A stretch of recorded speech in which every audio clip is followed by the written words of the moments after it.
As you can imagine, being a drug kingpin isn't usually the longest term career around you might be riding. One day, controlling a massive illegal empire, and the next, you are either dead or you are rotting in jail. Even the most powerful drug lord of the world, named as Pablo Escobar, who was controlling over 80% of the trafficked drug in US, he was having an estimated value of $30 billion. He was shot dead by the Colombian police on 22nd of December 1993. After his death, he was leaving behind a vast fortune in the form of massive properties, luxury vehicles, expensive artworks, and very dirty cash. After accounting all the money which was found after his death, but there was still so much left that simply cannot be traced. And that's because Escobar lost a ridiculous amount of his money simply due to his choice of storage. According to Escobar's brother, about 10 to 21 billion was written in the form of earning annually because it was either eaten by rats, destroyed by elements, or simply lost. Even Pablo personally don't knew where he was hiding his money. He was hiding his wealth, burying some in the ground, hiding some in his homes. Some of his hidden cash has no doubt been destroyed, but some of Escobar's lost wealth keeps popping up here and there. A nephew of Escobar claims he has found a plastic bag filled with money worth $18 million hidden under his wall. He says it wasn't the first time he found some of Escobar's hidden loot. This isn't the only incident of lost riches. Being stumbled on a Colombian farmer while digging a trench on his land found barrel filled with cash up to $600 million. Unfortunately for him, though, the money was confiscated by the Colombian government. After all, before Escobar's death, he was a very wanted criminal. He even had a bounty on him worth $3.5 million. After his death, a large portion of his money, confiscated Escobar's expensive properties, went to the Colombian government. After his death, or at least that was the Colombian government tried to do, they managed to seize everything they could be traced back to Escobar and his associates. But even still, that was merely a portion of his vast wealth. After Escobar's death, his assets were essentially left up for the grab of two criminal groups that considered themselves to be rivals of Escobar's empire.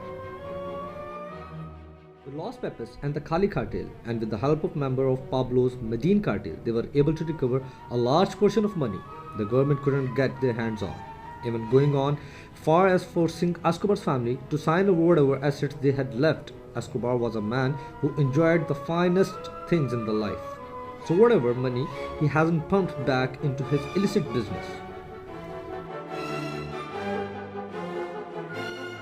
He was spending his money if on the buying of most luxurious vehicles he could get. His hands on the purchasing was most incredible luxurious homes by the end of his life.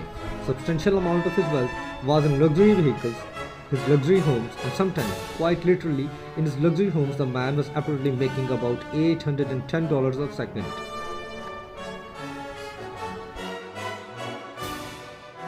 The main problem he was facing was the storing of his money. Unfortunately for him, most banks weren't very interested in touching his illicit funds. It is said that the Pablo Escobar purchased 15 private jets, 6 helicopters, as well as a massive collection of luxury cars. It's little unclear what happened to his private jets and helicopters, most likely being repossessed by the Colombian government and other gangs members. Escobar also owned a fleet of luxury cars, some of which met rather tragic ends, or one of his vehicle was his 1972 Mercedes 600 Pullman. This vehicle was preferred the limo of the choice. Escobar had fancied himself as the unofficial president of Colombia. Even aspiring of the actual presidency of Colombia, he was happy to add his $200,000 limo to his collection. Escobar, however, managed to outlive the limo. It was destroyed by the Cali cartel during a bombing of his Medellin home in 1988. 1972 Mercedes 600 Pullman wasn't the only vehicle destroyed during the attack. A couple of more cars was destroyed by the Cali cartel and was like Escobar's 1964 Porsche 350 Sykes and his Mercedes 190 SL Roadster. The luxury car collection might have been a symbol of power and his leadership in the underworld, and worth a lot of money, but in the end they suffered the consequences. Another bit of Escobar's wealth existed in his many luxury properties he owned. After his demise, one of these properties was Escobar's Medine home, known as the Monaco building. This building wasn't the size of National Park, nor was it as heavily guarded. It was simple Escobar's home for several years. It was a grey six-story tall building. It was beautifully decorated. This building was attacked by his one of rival cartel in 1988. A huge chunk of it was blown up, forcing it to be abandoned, but that wasn't the ultimate fate of the Monaco building. It was repossessed by the Colombian government after Escobar's death. After his death, this site was become as a tourist site for the people who wanted to glimpse into the life of the most powerful drug lord in Colombia. Pablo's and other property worth a substantial amount of wealth left behind by Escobar was La Manuela. His home was named after his daughter Manuela Escobar, located in the resort town of Guatapé. Manuela served as a vacation home for the Escobar. When he wanted to get away from the hustle and bustle of running murderous drug empire, he would go there. It was filled with all sort of luxuries, from a helipad to the large enough to play football on this house. Stable, it was also heavily secured with guards, towers. Unfortunately, when you are drug lord, nowhere is safe. La Manuela fell to an attack by a rival cartel. Escobar's rival cartel stuffed 200 kg of TNT into one of its bathrooms and detonated it, destroying a sizable chunk of the building. But this wasn't its final fate. After the attack, the home was abandoned and slowly reclaimed by the nature. Another expensive home Escobar left behind was known as Hacienda Naples, as known as the Naples estate. He would store his massive car collection on this property and his private jets as well. Naples estate was located in Puerto Unfo, and it covered a massive 7.7 square miles of land.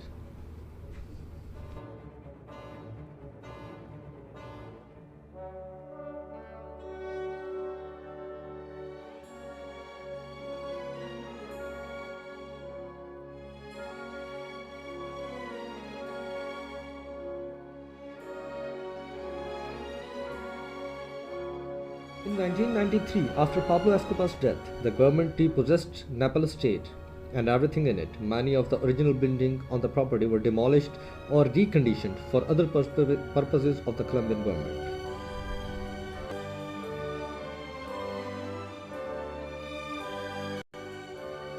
He also owned a Caribbean island of La Isla Grande. It was one of the Pablo Escobar's largest estates and one of his most ambitious. La Casa Grande was so big that it had covered around 300 exquisitely furnished rooms, just like how most incredibly wealthy people tend to store their wealth in the form of incredible, expensive art. Escobar did something somewhat similar. He outfitted every single bathroom in La Casa Grande with solid gold showers. Escobar would hold parties and meetings at this estate.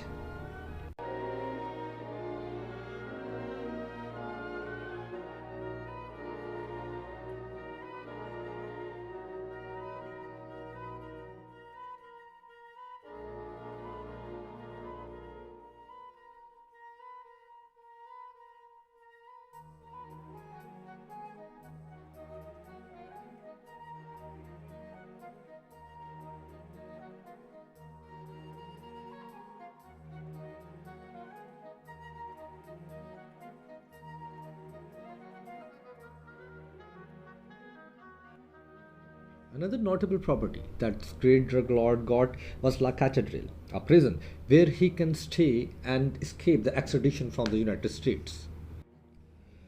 This so-called prison was sheer with the amount of luxury Escobar put into it. It was impeccably furnished and filled with all sort of modern convenience like a casino, spa, even a football field. In this prison, there was communication devices which allowed him to run his drug empire from the top of the mountain after the government refused to turn a blind eye to Escobar's decision to torture and murder four of his lieutenants. At La Catedral, this prison fortress was stormed and Escobar was forced to go on the run.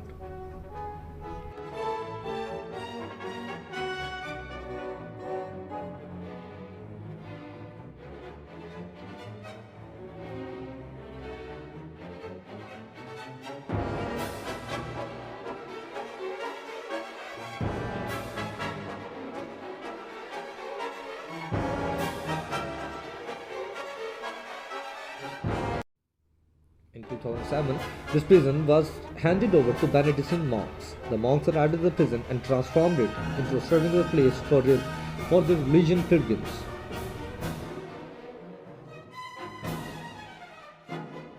When Escobar was alive, he was seen a sort of Robin Hood, figuring charity of his vast wealth with the impoverished people of the Colombia. Some of his blood-stained money was put towards some decidedly clean endeavors. Escobar would illegally distribute money through his housing projects and other civic activities. He constructed homes for many poor people of the Colombia and invested in the schemes of building football fields and multi-sport courts. The money he left behind in the hands of charitable organizations actually generally helped quite a lot of people. But what do you think Escobar could have done to avoid losing so much of his wealth? If you enjoyed this video, then you should click on the video screen and give us a like and subscribe my channel for more such videos. Thank you.